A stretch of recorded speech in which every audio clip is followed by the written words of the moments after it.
你越在乎一个人，越努力满足他，反而越容易被忽视。你主动找他聊天，他却越来越敷衍。你总是迁就他的时间，他却开始觉得你的时间根本不重要。最让人难受的地方是，你明明一直在努力维持这段关系，却不知道从什么时候开始，你的付出已经变成了对方的默认。你以为自己是在拉近距离，但可能正在一点点降低自己在这段关系里的位置。为什么会这样？一个重要原因是人在关系中很容易适应获得。当一个人第一次为你做一件特别的事儿，你会觉得很感动。可如果他每天都这样做，过一段时间，你的大脑就会把它当成正常。心理学里，这种对持续刺激逐渐适应的现象很常见，放在关系里也是一样。你第一次主动帮忙，对方会感谢你；你每次都主动帮忙，对方可能就不会再特别注意这件事。问题不是你做的不够多，而是你的行为已经失去了稀缺感。还有一个更隐蔽的原因，你不断迎合别人，其实是在教对方怎么对待你。比如一个同事每次临时找你帮忙，你都说没问题，他可能很快就会形成一个固定判断，找你总能解决。一个朋友每次临时改变约定，你都说都可以，时间久了，他未必会觉得你特别好相处，只会觉得改时间对你来说没什么成本。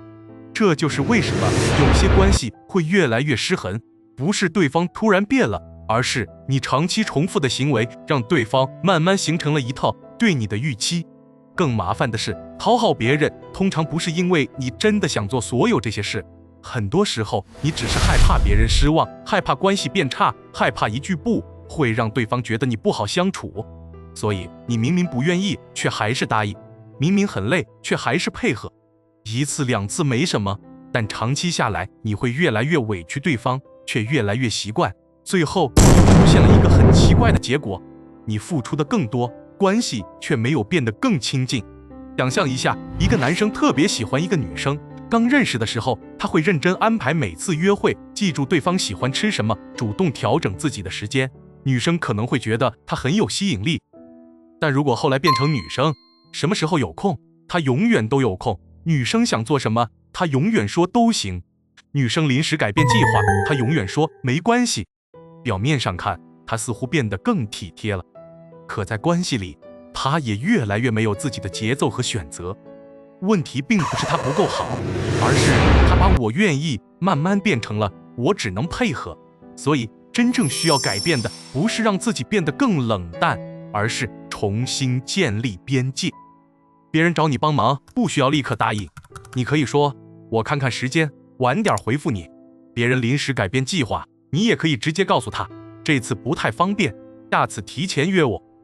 这些话看起来很普通，但他们传递了一个很重要的信息：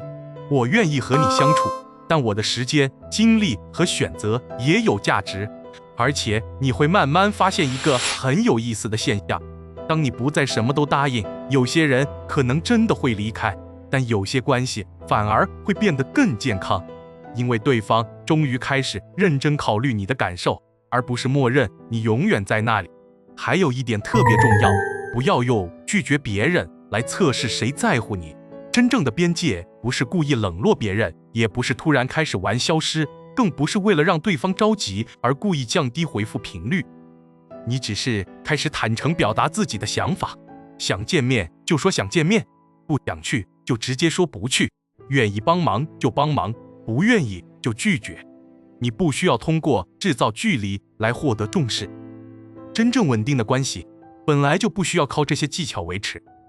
所以如果你总觉得为什么我对一个人越好，他反而越不珍惜我，也许你真正需要调整的不是付出的多少，而是你在这段关系里有没有自己的位置。你可以主动，但不要永远只有你主动；你可以迁就，但不能每次都只有你迁就；